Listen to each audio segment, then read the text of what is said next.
Greetings, Summoner! In this episode we shall talk about dragons. Elemental Drakes and Elder Dragon are the second most powerful neutral monsters on Summoner's Rift, after Baron Nashor. Their camp is located in the river alcove on the lower right side of the battlefield. Just like Nashor, this objective draws teams' attention and keeps their focus equally spread on both sides of the map. While Baron Nashor is a unique monster, there are several kinds of dragons. Their advantages depend on the game period, early, mid or late, team setup and many other factors. At 2:30 an elemental drake spawns in the dragon camp. If it is slain, another elemental dragon spawns after 6 minutes. There are 5 types of dragons, 4 of which are elemental: Cloud Dragon, Infernal Dragon, Ocean Dragon and Mountain Dragon. The 5th one is Elder Dragon. We shall talk about it at the end of this episode, as it differs greatly from elemental drakes in both spawn time and abilities. So let's see what elemental drakes have in common. If the killing team is lower average level than their opponents, the dragon grants a bonus experience of plus 25% per average level difference. Bonus experience is sharply increased for the lowest level members of the team, plus 15% per number of levels behind the dragon squared, max total plus 200% extra. It means that Drake is a valuable trophy for a team with lower levels. But don't forget that bonus experience is only granted to the Dragon Slayer and the allies near him. Fighting a Drake isn't easy. Dragon is the only neutral creep in the game with scaling armor and magic resistance up to level 9. The Dragon's basic attacks deal 7% of the target's current health as bonus physical damage. Dragons have 30% armor penetration, so building armor doesn't help much against Drakes. The key to success is heal. Champions with powerful self-heal like Warwick can solo kill dragons easily at early levels.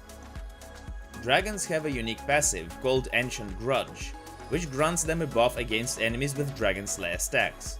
This buff gives 20% bonus damage and 7% damage reduction per stack. It means that the more dragons you slay, the harder it gets to kill the next one. All dragons are between level 6 to 18 and all of their attacks are ranged. When a dragon starts fighting, it takes flight, knocking back nearby enemies.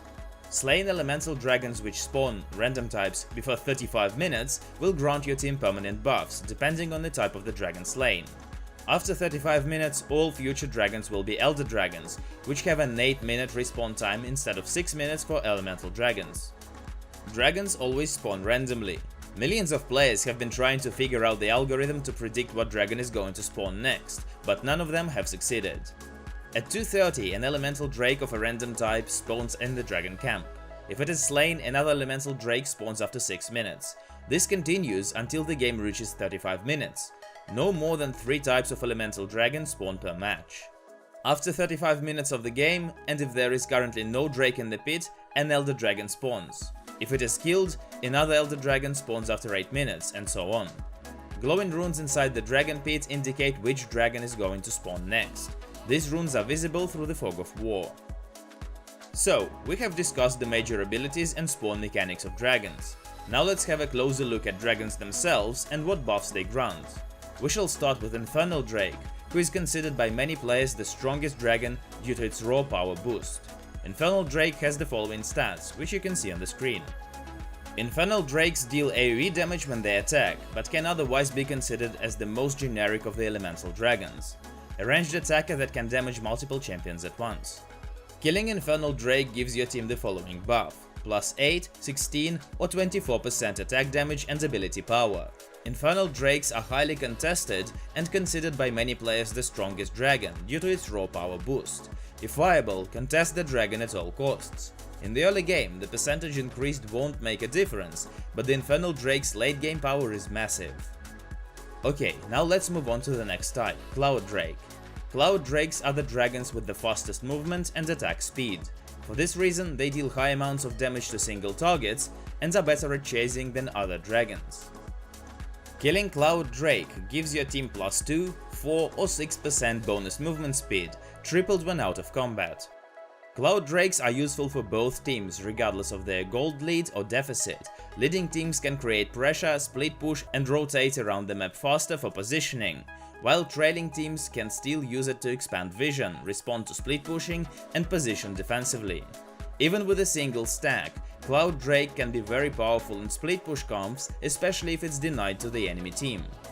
Now it's time for Mountain Drake. Mountain Drakes have slow AoE hard-hitting auto attacks. It has more health, armor and magic resistance than other elemental dragons.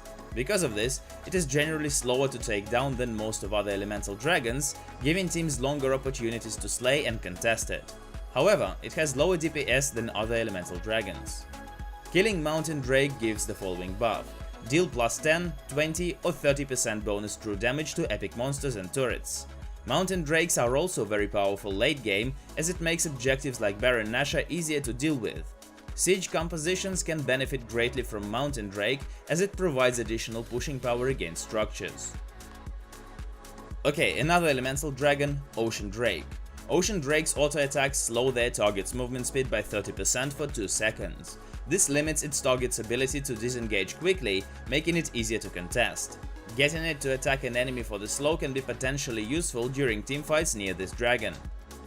Killing Ocean Drakes gives the following buff: it restores 4, 8 or 12% of missing health and mana every 5 seconds, when no damage from enemy champions or turrets has been taken in the last 8 seconds. Ocean Drakes are deceptively powerful during the laning phase. Backing off for several seconds allows its beneficiary to extend its presence in lane and can make the difference in some even matchups. Another benefit of Ocean Drakes is the ability to mitigate damage against poke compositions, forcing the enemy team to spend more mana or delaying or even preventing potential flanks. And last but not least, Elder Dragon.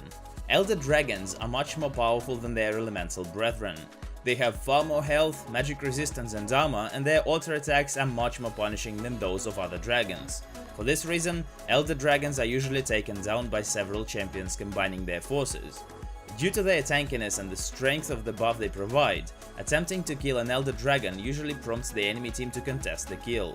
Therefore, teams wishing to slay it must take great caution when doing so, while the majority of the enemy team is alive, much like Baron Nashor. Killing Elder Drake gives you a temporary buff, Aspect of the Dragon, one of the strongest buffs in the game, as well as Baron buff. This buff changes depending on how many Elder Drakes your team has slain. If it is the first Elder Dragon buff that is gained for your team, then all the Dragon Slayer buffs gained are amplified by 50% for 150 seconds. If the Elder Dragon is not the first one slain by your team, the amplification is 100% instead, and lasts for 300 seconds. The first buff burns the target for 45, plus 45 per dragon slain as bonus true damage over 3 seconds on basic attacks. The subsequent buffs burn the target for 135, plus 90 per dragon slain as bonus true damage over 3 seconds on basic attacks.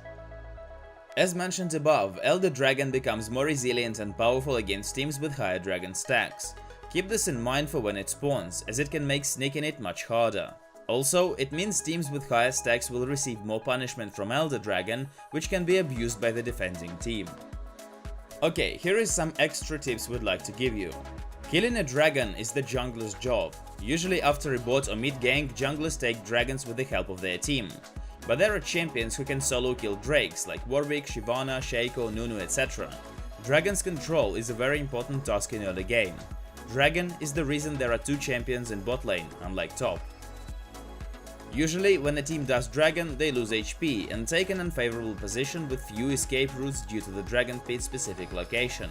For the same reason, it's profitable to start a fight when the enemy team is being attacked by Drake, especially if it's the Ocean Drake, whose auto attacks slow their target's movement speed. A successful teamfight could grant you a few kills or a dragon, or both. Try to deal the final blow on Drake with Smite or an ability dealing lots of damage, like Cho'Gath's ult or Nunu's Consume. It lowers the risk of enemies stealing your Drake. Keep the dragon pit warded. It will help you to be aware whether or not your enemies are doing the dragon. You will also protect yourself against roams and ganks. Before starting Drake, place a control ward or use Sweeping Lens or Oracle Alteration to clear the enemy wards. It will prevent your enemies from seeing the dragon's HP and your position. Try to gank and kill the enemy bot lane before taking Drake with your allies. Usually, mid laner and jungler can't win a 2 vs 3 or a 2 vs 4 if your mid laner is near. And finally, playing for the red side, try to pull Drake closer to the river, giving the enemy fewer chances to steal the dragon from over the pit wall. So, this pretty much sums it up, guys. Thanks for watching, learn how to control dragons in your games, and as always, good luck in your solo queue.